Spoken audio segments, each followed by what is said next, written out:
Hermanos, buenos días. Los saludo en el nombre del Señor. Les invito a que abramos la escritura en el libro de Nehemías. Nehemías capítulo 12. Vamos a leer los versículos desde el 27 hasta el 30.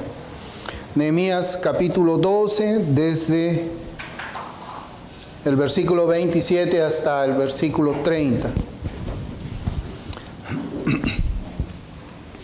La palabra del Señor dice: para la dedicación del muro de Jerusalén, buscaron a los levitas de todos sus lugares para traerlos a Jerusalén, para hacer la dedicación y la fiesta con alabanzas y con cánticos, con címbalos, salterios y cítaras. Y fueron reunidos los hijos de los cantores, así de la región alrededor de Jerusalén como de las aldeas de los netofatitas, y de la casa de Gilgal y de los campos de Geba y Asmavet, porque los cantores se habían edificado aldeas alrededor de Jerusalén, y se purificaron los sacerdotes y los levitas, y purificaron al pueblo y las puertas y el muro. El Señor bendiga su palabra, hermanos, y este va a ser el texto que vamos a utilizar esta mañana para la exposición de la palabra del Señor. Estábamos haciendo una serie acerca del libro de Nehemías y ya nos encontramos en el penúltimo de los capítulos. Hemos venido estudiando porciones determinadas de este libro para poder exponer el mensaje que el Señor nos quiere trasladar. Todo en la palabra del Señor es útil, como dice la palabra, para edificar nuestras almas, pero también hemos estado buscando los versículos de la palabra de Dios que nos enseñen lo que quiere resaltarnos en un determinado capítulo. Yo, hermanos, en esta oportunidad he escogido el texto que está entre el versículo 27 y el versículo 30. Y yo quisiera que notemos primeramente de que en el texto que hemos leído hay dos palabras que se repiten en el versículo 27 y dos palabras que se repiten en el versículo 30. En el versículo 27 vemos que se repite dos veces la palabra dedicación. Y en el versículo 30 se repite la palabra purificación. Entonces vamos a llamar a nuestro sermón de este domingo consagrándonos y purificándonos para Dios. Hermanos, nosotros vivimos en tiempos bastante difíciles. Cuando leemos la historia de la iglesia y observamos ahí la manera como es que predicaban los antiguos pastores, cómo vivía la iglesia en los tiempos antiguos, no puede, hermanos, quedar fuera de nosotros una expresión de asombro de cómo es que es posible que nosotros nos hayamos terminado apartando tanto de lo que era la enseñanza antigua, la manera antigua de vivir la vida cristiana. Y nos hacemos esta pregunta porque la vida cristiana no debería cambiar. No debería de cambiar porque la Biblia no cambia.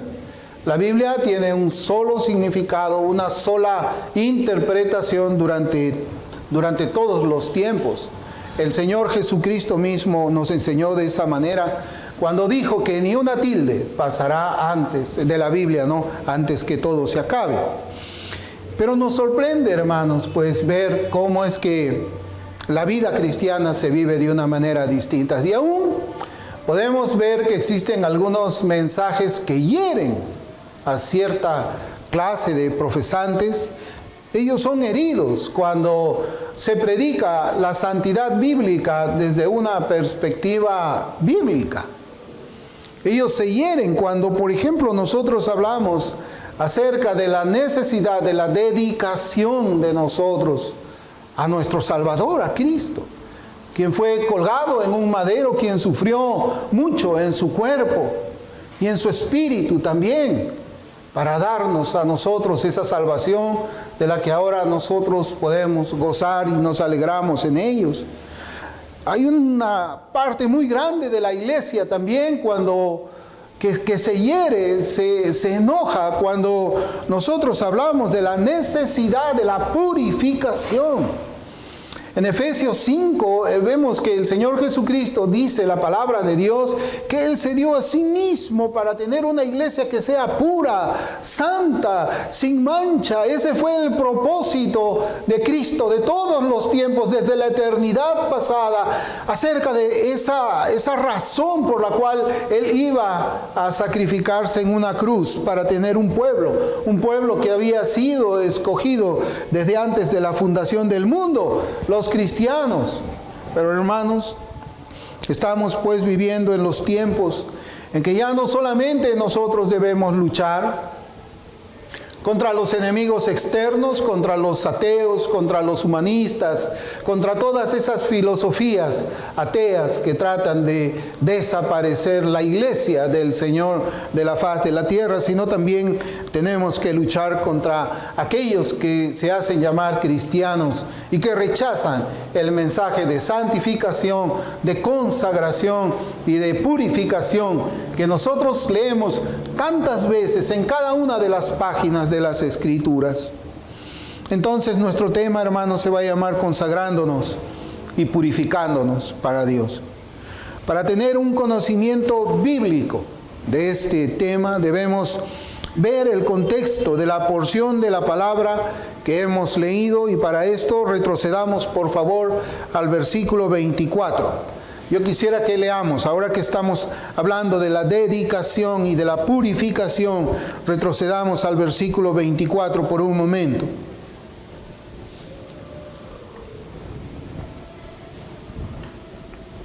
Dice la Escritura: los principales de los levitas, Asabías, Serebías, Jesúa, hijo de Cadmiel, y los hermanos delante de ellos, para alabar y dar gracias conforme al estatuto de David, varón de Dios, guardando su turno. Yo quisiera, hermanos, que en este contexto de dedicación y de purificación, veamos que este versículo de la palabra de Dios señala a David, al rey David, como un varón de Dios. Y vemos que en nuestro contexto, que es un poco más amplio, Dios pues nos está hablando de consagrarnos, purificarnos para alabar a Dios conforme al estatuto de David, varón de Dios. Es interesante cómo es que estos judíos hablan de esa manera acerca del rey David, porque David ciertamente fue un varón de Dios. Y ellos lo hacen en este contexto, hermanos, que hemos estado viendo, que es la segunda etapa del viaje de Nehemías a Jerusalén, donde no solamente ahora estamos hablando, ya hemos tratado la parte que habla acerca de la reconstrucción material, la reconstrucción del muro, la reconstrucción del templo, la reconstrucción de la ciudad, sino de que ahora estamos en una segunda fase, que es la reconstrucción espiritual del pueblo de Dios. Y de alguna manera todos sabemos el pecado gravísimo que cometió el rey David, a quien en este texto, en este contexto, se le llama varón de Dios. Ese pecado, hermanos, yo pienso que cuando nos tocó pasar la lectura por esa sección de la Escritura, debe habernos horrorizado de cómo es que un hombre podía llegar a esos límites de tomar una mujer que no le correspondía, embarazarla y matar al marido para cubrir o tratar de cubrir su pecado, porque sabemos de que delante del Señor no hay ningún pecado que no sea descubierto ante sus ojos. Vimos pues allí cómo, hermanos, esta mujer había quedado embarazada de esa relación adúltera a causa del pecado que había cometido contra Dios ella y el rey David. Pero también, hermanos, podemos ver en las Escrituras que Dios nos enseña el arrepentimiento que tuvo el rey David. Yo pienso, hermanos, que cuando pasamos por el Salmo 32, por el Salmo 51, no leemos una oración más profunda, más doliente por el pecado que este hombre había cometido contra Dios. Así como fue grande su pecado, grande y profunda también fue su oración de arrepentimiento. Y esa es la vida del creyente. Y ahora no solamente, hermanos, les estoy diciendo de que debemos arrepentirnos de una forma muy profunda cuando nuestros pecados son grandes, sino que el cristiano siempre ve, hermanos, todo pecado lo ve grande, lo ve inmenso, porque cuando conoce al Señor, cuando mira a Cristo crucificado en esa cruz, a ese Cristo doliente, y entiende el sacrificio doloroso de Cristo por él, hermanos, todo cristiano debe ver todo, cualquier pecado, de una manera inmensa, aborrecible, horrorosa, y que solamente pues Dios en su gracia y su misericordia puede perdonarlo. Pero les decía que podemos ver en la Escritura el arrepentimiento que tuvo David con el Señor a causa de este pecado tan grave. Y aquí yo quisiera que recordemos, hermanos, lo que Dios le dice al rey Saúl por medio del profeta Samuel, cuando éste es desechado por Dios, y en 1 de Samuel 13, 14. En 1 de Samuel 13, 14.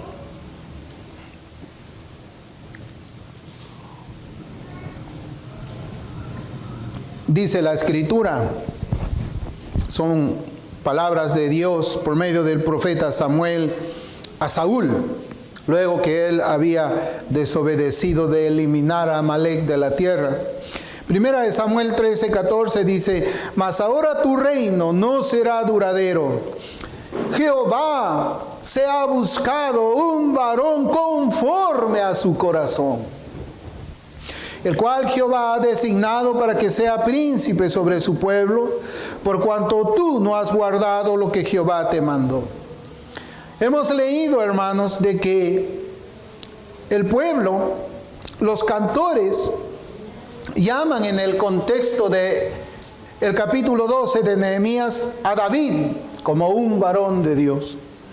Y ahora vemos que Samuel le dice a Saúl, una vez que él había sido desechado, le dice: Jehová se ha buscado un varón conforme a su corazón. Y es evidente, hermanos, que este pasaje que hemos leído en 1 de Samuel es mucho tiempo, muchos años antes que David pecara de esa forma tan horrible. Y el pasaje de Nehemías es también después, ¿no?, de los tiempos del rey David. Hermanos, nuestro tema es la consagración y la purificación de cada creyente. Y yo estoy citando a David no con el ánimo de minimizar el pecado de ninguno de los que estamos aquí. Lo que quiero enseñar es lo que la Biblia enseña acerca de este tema de la consagración y también de la purificación. Y es que, hermanos, ser un hombre de Dios no se refiere a un cristiano que jamás ha cometido o nunca cometerá pecado. La única persona que ha pisado la tierra, que jamás cometió pecado y ahora él se encuentra en el cielo, es el Señor Jesucristo. Anteriormente yo les había comentado, cuando hemos estado hablando acerca de todos los obstáculos, todas las barreras, todas las luchas que tenemos como cristianos, cuando observamos que existe pecado en nuestra vida, es que la Biblia nunca promete, nunca, y los desafié en esa oportunidad, la Biblia nunca nos promete que jamás vamos a pecar nosotros.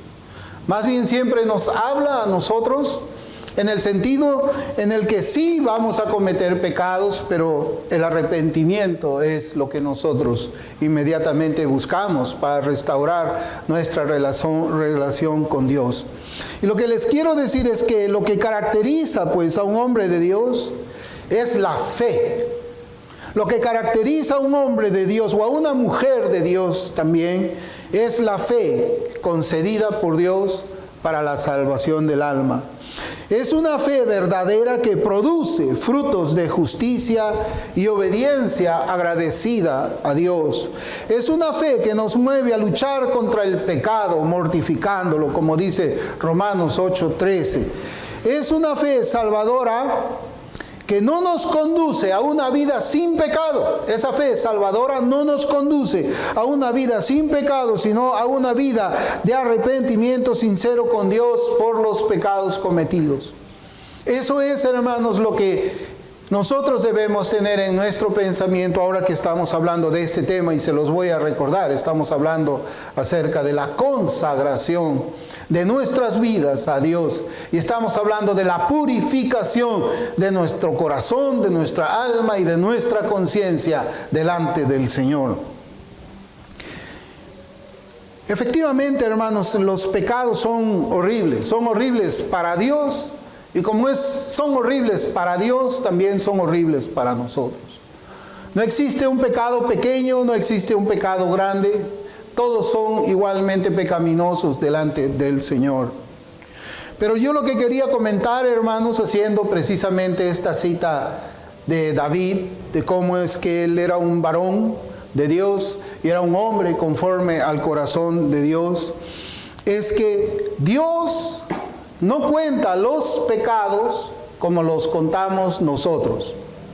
Dios no cuenta los pecados como los contamos nosotros. Ya sea por los pecados que nosotros cometemos contra Dios, Él no cuenta los pecados que cometemos contra Él. O los pecados que cometen otras personas contra nosotros, o nosotros contra otras personas y nosotros nos arrepentimos, Dios no los cuenta. Dios no los cuenta. Es un misterio, hermanos, cómo es que Dios puede tener un conocimiento perfecto, infinito e inmutable, pero también en la Escritura nos dice, y no me acordaré de tus pecados. Eso nos enseña que Él no lo va a tener en cuenta, hermanos. Muchas veces para nosotros es difícil aceptar eso.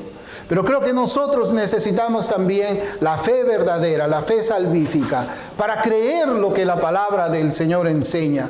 Que el Señor perdona nuestros pecados, que el Señor nos restaura, nos restablece, nos pone nuevamente de pie para que le sirvamos. ¿Y por qué, hermanos, es importante esto? Por lo mismo que yo les decía al principio. La iglesia está bajo ataque. Eso yo les he mencionado, creo, en cada sermón que les he predicado. Está en ataque el cristianismo, está bajo ataque la familia, está bajo ataque aún nuestros países. Y yo pienso, hermanos, que las únicas personas que pueden detener este ataque, que no es nada más que olas de mentiras y filosofías ateas, son las personas que tienen la verdad.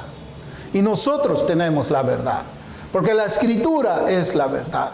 Y nosotros estamos llamados a ser la luz y la sal de la tierra.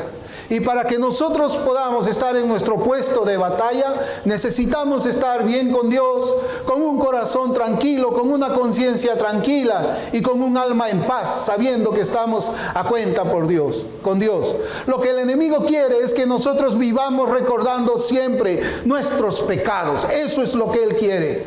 Porque mientras nosotros vivamos recordando nuestros pecados, dejando de creerle a Dios que Él nos perdona, vamos a ser siervos inútiles. No nos vamos a levantar en este tiempo de guerra. Eso es lo que el Señor nos dice en su palabra, y debemos de creerlo, y debemos de ponernos sobre nuestros pies y seguir sirviendo a nuestro Señor como Él ha ordenado en su palabra. Por eso es que este mensaje es importante, hermanos. Recordar la teología del pecado, del arrepentimiento es importante, pero también es importante recordar que Dios quiere que nos consagremos a Él y que nos purifiquemos para Él. No podemos olvidar esto. Dios no cuenta los pecados. Y eso mismo, hermanos, lo sabía David. David, este hombre que había cometido ese pecado, él no vivió escondido en un cuarto, diciendo, he pecado contra Dios, mi pecado es muy grande, yo tengo vergüenza salir. No, Dios le perdonó y David se reinstaló otra vez al servicio que el Señor le había llamado. conquistando los pueblos que eran enemigos de Dios. Fue un hombre valiente, fue un hombre que se unió y salió otra vez con su ejército a luchar por la causa de Cristo. Y David sabía muy bien que Dios perdona los pecados. Por eso es que David mismo proféticamente escribió en sus salmos algo que fue recogido por el apóstol Pablo en Romanos 4:8. En Romanos 4:8 dice la Escritura: bienaventurado el varón a quien el Señor no inculpa de pecado. Bienaventurado el varón a quien el Señor no inculpa de pecado.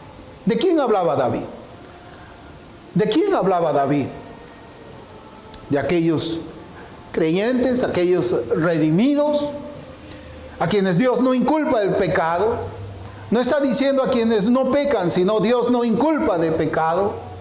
Nos está hablando de hombres que pecan, pero también hombres que conocen la gracia del Señor, conocen el perdón de Dios y se acercan al Señor en arrepentimiento. Y una vez que ha habido un arrepentimiento genuino, un arrepentimiento verdadero, Dios ya no inculpa de pecado. Como dice la Escritura, Dios traslada todo eso y los lleva al fondo del mar. ¿De dónde toma Pablo estas palabras que leemos? Lo toma del Salmo 32. Lo toma del Salmo 32, ahí dice: bienaventurado el varón a quien el Señor no inculpa de pecado. ¿Y qué cosa es lo que escribe David, inspirado por Dios en el Salmo 32? Eso lo escribió luego de haber pecado y haberse arrepentido del pecado que él cometió contra Betsabé y contra Urías Eteo. Bienaventurado el varón a quien Dios no inculpa de pecado. ¿Somos perfectos? No lo somos, solamente Dios es perfecto. ¿Pecamos? Claro que pecamos. El pecado no se enseñorea de nosotros, no nos controla como nos controlaba cuando estábamos sin Cristo. No tiene dominio sobre nosotros. No somos esclavos del pecado, somos esclavos de Cristo, somos esclavos de la justicia, pero el pecado nos estorba todavía.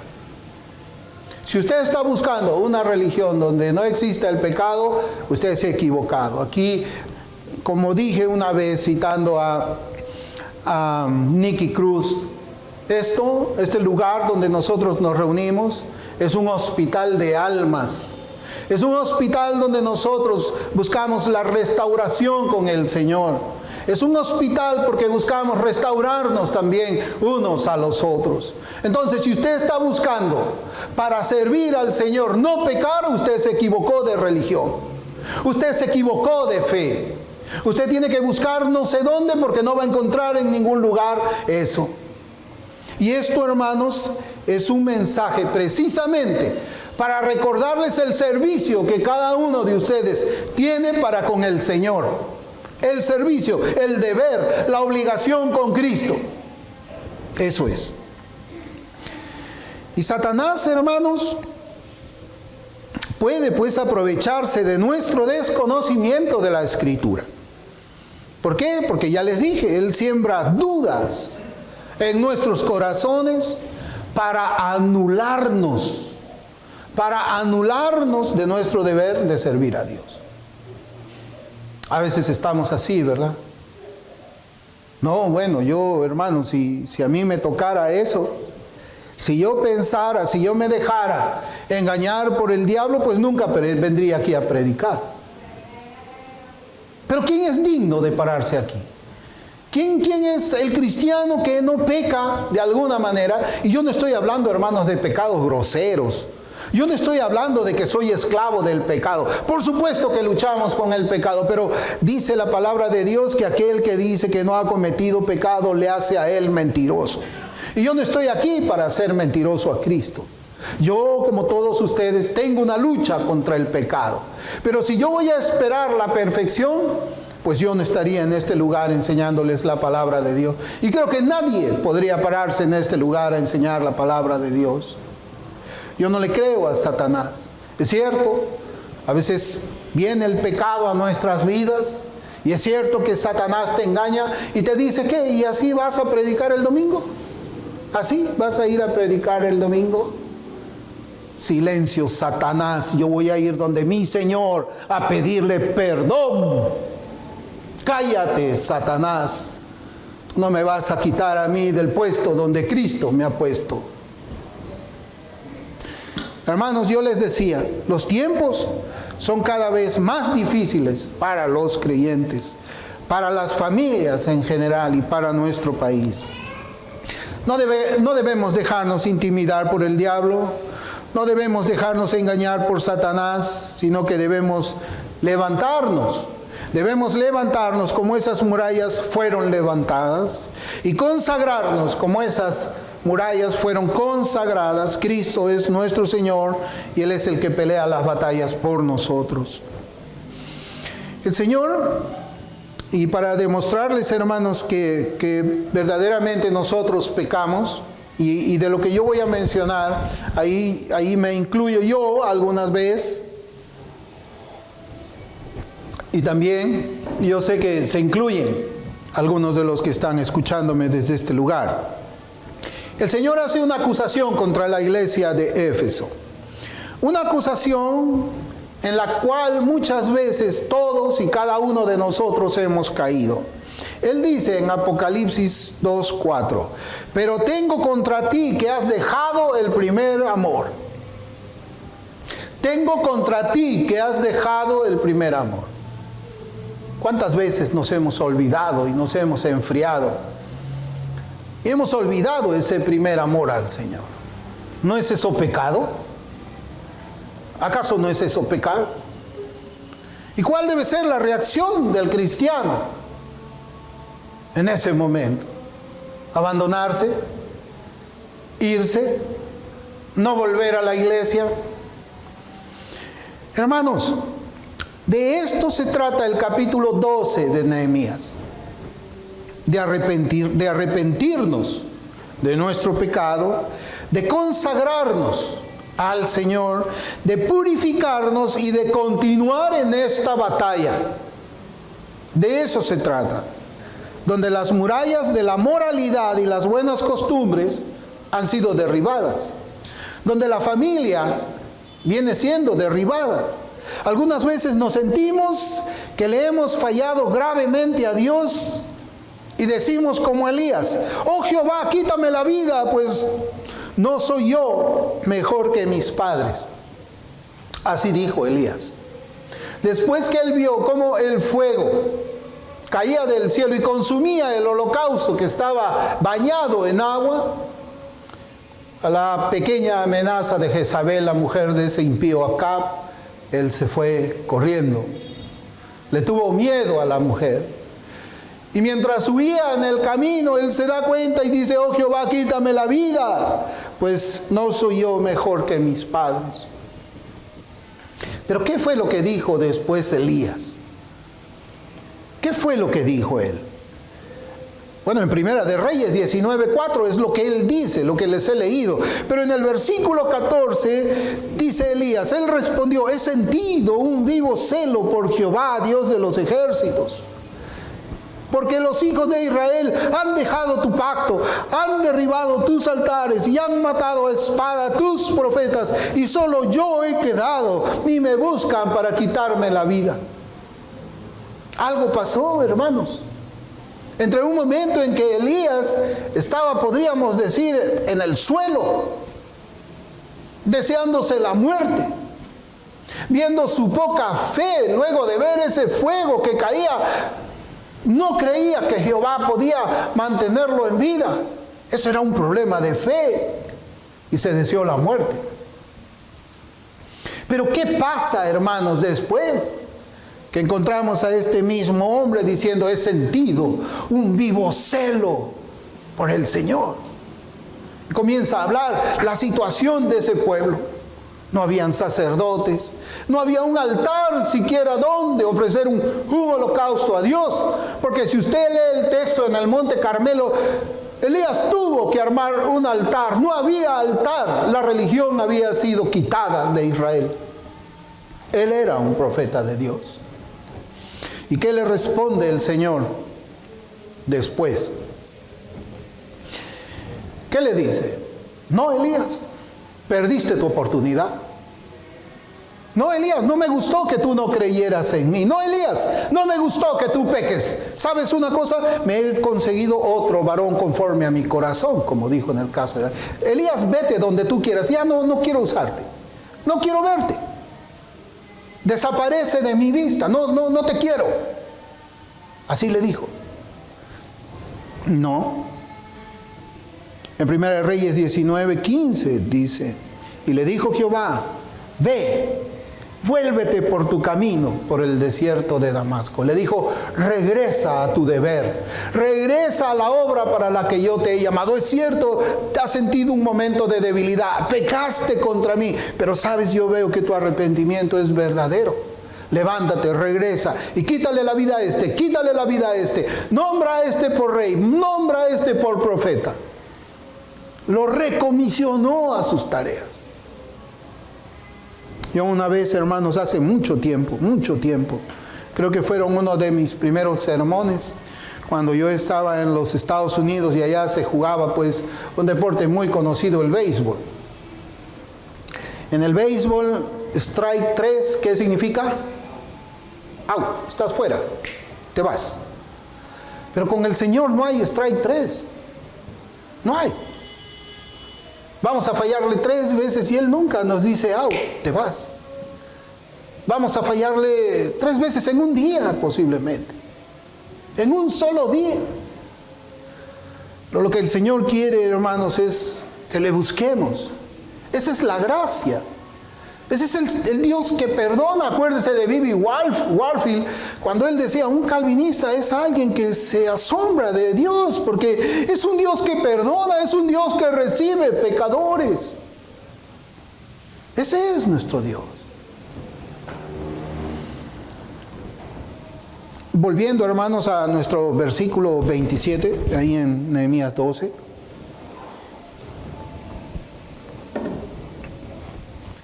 ¿Qué significa la palabra dedicación? Que encontramos 2 veces en el versículo 27. Bien, la palabra original, la palabra hebrea, es una que nos va a resultar, hermanos, un poco familiar, porque corresponde a unas festividades practicadas por los judíos de hoy. Esa palabra es Hanukkah. O Hanukkah, no sé cómo lo pronuncian, es Hanukkah, es la pronunciación, creo, allá en el norte. Creo que acá les dicen Hanukkah. ¿Han escuchado ustedes de esa palabra, esa fiesta del que encienden 8 luces? ¿No? 8 luces. Bueno, ellos celebran eso, hermanos, precisamente pensando en la dedicación del segundo templo. Allí es donde nace esa fiesta de los judíos, ¿no? Y cuando una vez yo estaba viendo que le preguntaron a un judío, pues, qué significaba esta celebración, él comenzó a decir, miren cómo decía, yo presto mucha atención a cómo es que cada persona dice cada palabra, ¿no? Él dijo, bueno, en el año tal, o sea, refiriéndose a Nehemías, antes del tiempo presente, decía él. ¿Qué está mal ahí? Que un judío diga, años antes de este tiempo presente. ¿Qué es? Había una palabra que no quería decir. Antes de Cristo. Porque la Escritura dice, no dice antes de Jesús, no dice antes de Cristo. Y él, para no darle al Señor Jesús el título del Cristo que le dio el Padre, simplemente decía, hace años, antes de este tiempo presente. Yo cuando lo miraba al judío decía, bueno, pues no. Aunque él no quiera, él está viviendo ahora, no sé si vivirá en el año 2023, después del Cristo, del Señor Jesucristo. Bueno, esa palabra Hanukkah o Hanukkah significa también consagración. Mire, no solamente, hermanos, significa dedicación, sino significa consagración. Así lo han traducido, no sé si es que en otra escritura lo han traducido, pero significa también consagración. ¿Y qué cosa es lo que implica esto que leemos aquí como dedicación o consagración? Eso, hermano, significaba o implicaba el compromiso de un uso santo y para la gloria de Dios.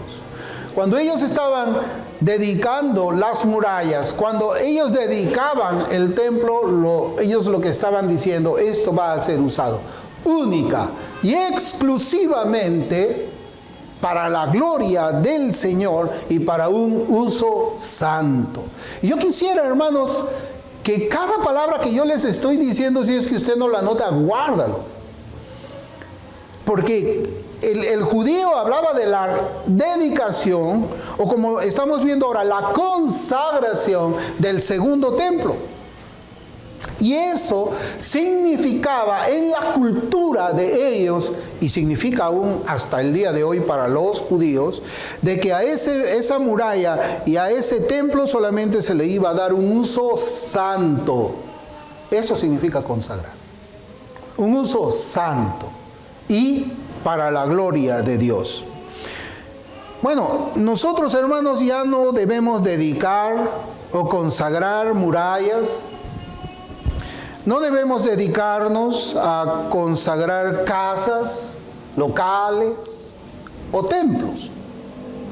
Nosotros no dedicamos o no tenemos la necesidad o el mandamiento de dedicar o de consagrar este lugar de reunión que le podemos llamar templo. Ya no tenemos eso. Todo eso, hermanos, era una sombra que señalaba a la persona de Jesucristo, el Mesías de Dios. Ya no necesitamos tampoco a personas que hagan rituales de consagración de casas, de locales ni templos. ¿Sabe por qué? ¿Sabe por qué nosotros no necesitamos eso? Si sabemos que eso es parte de la ley ceremonial judía. Pero ¿sabe por qué nosotros no necesitamos consagrar este templo? De repente usted ha visto alguna vez, ¿no?, que cuando una determinada iglesia va a alquilar un lugar de reuniones que le llaman templo, vienen los pastores, vienen los diáconos y traen su aceite y comienzan a echar aceite en la pared y en los pisos y todos los hermanos están ahí. ¿Sabe por qué nosotros no necesitamos consagrar o dedicar este lugar de reuniones o este templo? Porque nosotros somos el templo de Dios. Cuando la Biblia nos enseña acerca de la consagración, de la santificación, de la purificación del templo, está hablando de que nosotros debemos consagrarnos, debemos santificarnos y debemos purificarnos. 1 Corintios 3:16, ¿no sabéis que sois templo de Dios y que el Espíritu de Dios mora en vosotros? 1 Corintios 6, 19 y 20, ¿o ignoráis que vuestro cuerpo es templo del Espíritu Santo, el cual está en vosotros, el cual tenéis de Dios, y que no sois vuestros, porque habéis sido comprados por precio? Glorificad pues a Dios en vuestro cuerpo y en vuestro espíritu, los cuales son de Dios. Glorificad a Dios en vuestros cuerpos. Consagra tu cuerpo para el Señor, únicamente para usos santos y para la gloria de Dios. El mismo significado que tenía esta palabra Hanukkah en el Antiguo Testamento para el templo, el segundo templo que estaba reedificado en Jerusalén, es el significado que tiene para este templo. El templo del Espíritu Santo, el templo, el cuerpo de cada uno de los que estamos aquí y que por la gracia del Señor hemos sido redimidos. Entonces es eso, hermanos, la aplicación inmediata que nosotros encontramos de este texto que hemos leído en Nehemías. Es esa la aplicación inmediata. En el Nuevo Testamento encontramos la voluntad de Dios para nuestras vidas. Podemos comenzar viendo que en este tiempo de la iglesia ya no tenemos, por ejemplo, levitas ni sacerdotes. No tenemos sacrificios animales, Pero Cristo es nuestro gran sacerdote y Cristo es el sacrificio perfecto e infinito. Es lo que vemos en las Escrituras. También vemos que para el gobierno de la iglesia la palabra de Dios señala a los pastores y a los diáconos, y que la Escritura no manda a ninguno de ellos a consagrar a nadie ni a consagrar nada, así como tampoco nos ordena a purificar a nadie y tampoco a purificar nada. Las Escrituras, hablando de Cristo, nos enseñan claramente en Colosenses 1, versículos 21 y 22, donde dice de esta manera: y a vosotros también, que erais en otro tiempo extraños y enemigos en vuestra mente, haciendo malas obras, ahora os ha reconciliado en su cuerpo de carne por medio de la muerte, para presentaros santos y sin mancha e irreprensibles delante de Él. Cristo ya nos purificó, Cristo ya nos consagró, no necesitamos otra consagración más. Los que verdaderamente hemos sido, hermanos, consagrados y hemos sido purificados, ya no necesitamos ser consagrados nuevamente. Lo que necesitamos en tiempos en que hemos pecado es arrepentirnos. Arrepentirnos.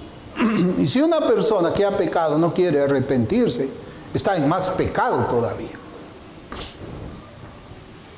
En el pasaje de Nehemías que hemos leído encontramos pues las siguientes lecciones en cuanto a la consagración de Dios. Primero, la buena disposición. Hay una buena disposición en los hechos. Porque hoy día, hermanos, vivimos esa religión que dice: Cristo está en mi corazón. Pero en sus obras no se ve a Cristo. La forma como hablan esas personas no se ve a Cristo. Se ve como alguien del mundo. Camina como el mundo, habla como el mundo, le gusta lo que al mundo le gusta, pero dice que es de Cristo y que Cristo está en su corazón. No, hermanos, no, la buena disposición no es del corazón, es verdad, comienza ahí, pero se ve en los hechos, en los hechos.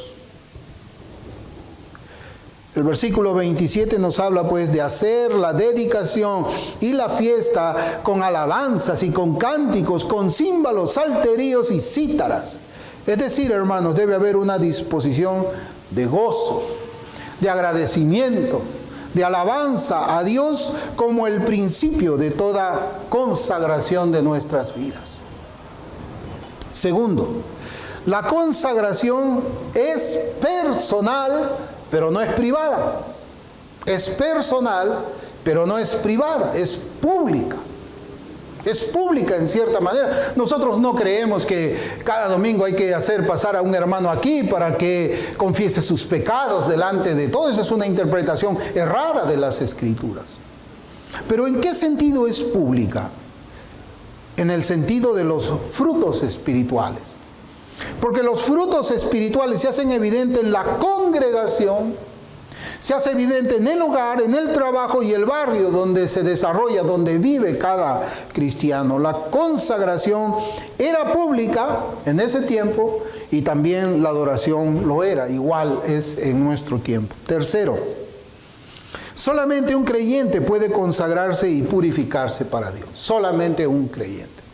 Un incrédulo no puede.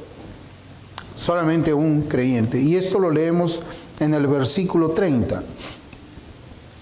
En Nehemías 12, 30.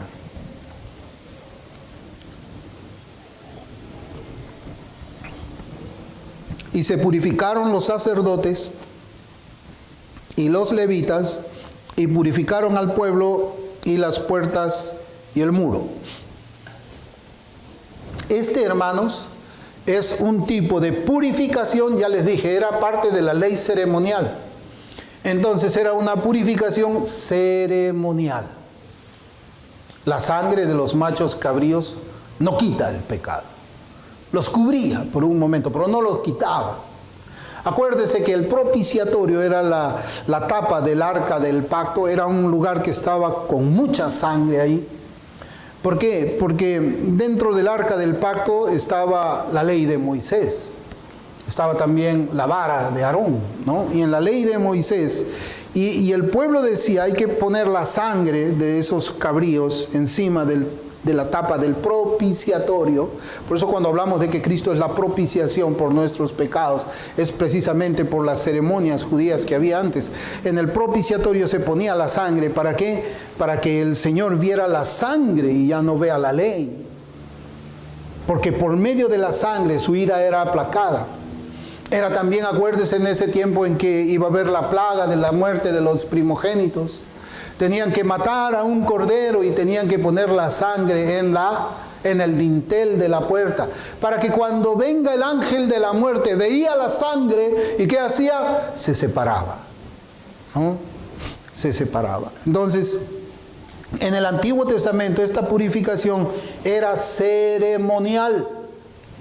Esos sacerdotes se purificaban y purificaban al pueblo de manera ceremonial. Y vemos que era una purificación que comenzaba con los líderes. Con los líderes. Tendría que ser en este caso con los pastores y con los diáconos y también el pueblo del Señor. Pero nuestra purificación, hermanos, no es según las ceremonias del antiguo pacto, sino según la ley moral de Dios. Nosotros debemos purificarnos moralmente, no ceremonialmente. Acuérdense, la ley de Moisés era civil, ceremonial y moral. La ley moral de Dios, los 10 mandamientos, hasta hoy día tienen vigencia. Eso han sido ratificados en el Nuevo Testamento. Por lo tanto, nuestra purificación es moral, no ceremonial. Es moral, y eso es una obra que hace el Señor. Debemos también recordar que el propósito de la purificación es enseñarnos ¿qué cosa? Enseñarnos que Dios es santo.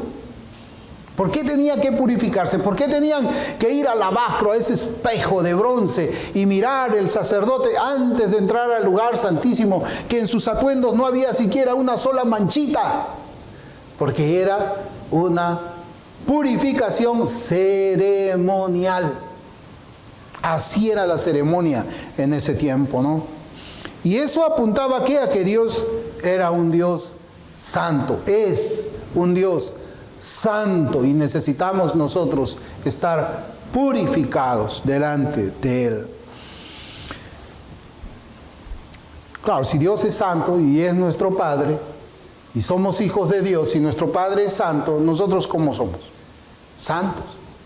O debemos ser santos, como dice la Escritura. Según la palabra de Dios, hermanos, la purificación del cristiano es de 3 maneras. Primero, hay una purificación de nuestros corazones. Y usted va a notar que yo le voy a citar acá solamente textos del Nuevo Testamento. Hechos 15:8.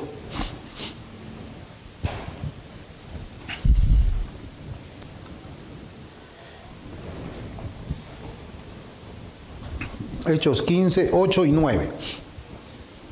Y Dios, que conoce los corazones, les dio testimonio, dándoles el Espíritu Santo lo mismo que a nosotros. Y ninguna diferencia hizo entre nosotros y ellos, purificando por la fe sus corazones. Ahí está la palabra. Segundo, la purificación de nuestras almas. 1 Pedro 1:22. Habiendo purificado vuestras almas por la obediencia a la verdad mediante el Espíritu, para el amor fraternal no fingido, amados unos a otros entrañablemente de corazón puro. Tercero, una purificación de nuestras conciencias. Hebreos 9:14. ¿Cuánto más la sangre de Cristo, el cual mediante el Espíritu Eterno se ofreció a sí mismo sin mancha a Dios, limpiará, o sea, purificará vuestras conciencias de obras muertas, para que sirváis al Dios vivo? Hermanos, en el Antiguo Testamento vemos que David oraba a Dios también por su purificación. En el Salmo 51:7, David, en ese salmo de arrepentimiento, dice: purifícame con hisopo y seré limpio, lávame y seré más limpio que la nieve. En el Nuevo Testamento leemos esta instrucción para nuestra limpieza o nuestra purificación. En 1 Juan capítulo 1, versículos 6 y 7, la palabra del Señor dice: si decimos que tenemos comunión con Él y andamos en tinieblas, mentimos y no practicamos la verdad. Pero si andamos en luz, como Él está en luz, tenemos comunión unos con otros, y la sangre de Jesucristo, su Hijo, nos limpia de todo pecado. ¿Usted cree eso, hermano? ¿Usted cree eso?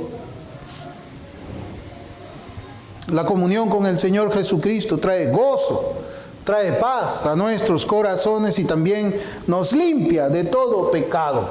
La comunión con Cristo nos purifica de todo pecado.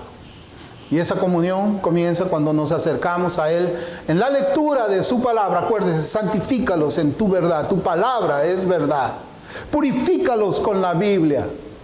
Y luego nosotros lo buscamos en oración y Él todavía nos purifica más, así como David: purifícame, límpiame con hisopo. No, el Cristo ya lo hizo.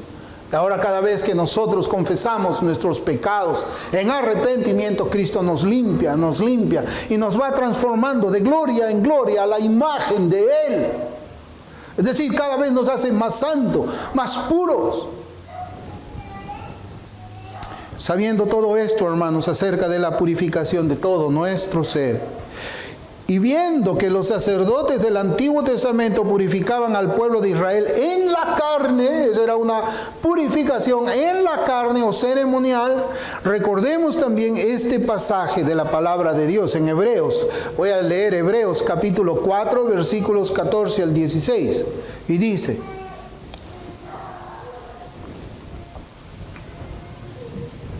acuérdese, hermano, mientras lo busca, acuérdese que ahí en Nehemías está diciendo que los sacerdotes se purificaban y que esos sacerdotes purificaban al pueblo. Hebreos capítulo 4, versículos 14 al 16 dice: por tanto, teniendo un gran sumo sacerdote, otra vez la palabra sacerdote, teniendo un gran sumo sacerdote que traspasó los cielos, Jesús, el Hijo de Dios, retengamos nuestra profesión, porque no tenemos un sumo sacerdote que no pueda compadecerse de nuestras debilidades, sino uno que fue tentado en todo, según nuestra semejanza, pero sin pecado. Acerquémonos pues confiadamente al trono de la gracia, para alcanzar misericordia y hallar gracia para el oportuno socorro. Los judíos se acercaban a los sacerdotes humanos para ser consagrados y purificados en la carne. Nosotros tenemos a Cristo, al Señor Jesucristo, nuestro gran sumo sacerdote, quien limpia nuestros corazones, purifica nuestras almas y también nuestras conciencias. Acerquémonos a Él cada día. Vamos a orar.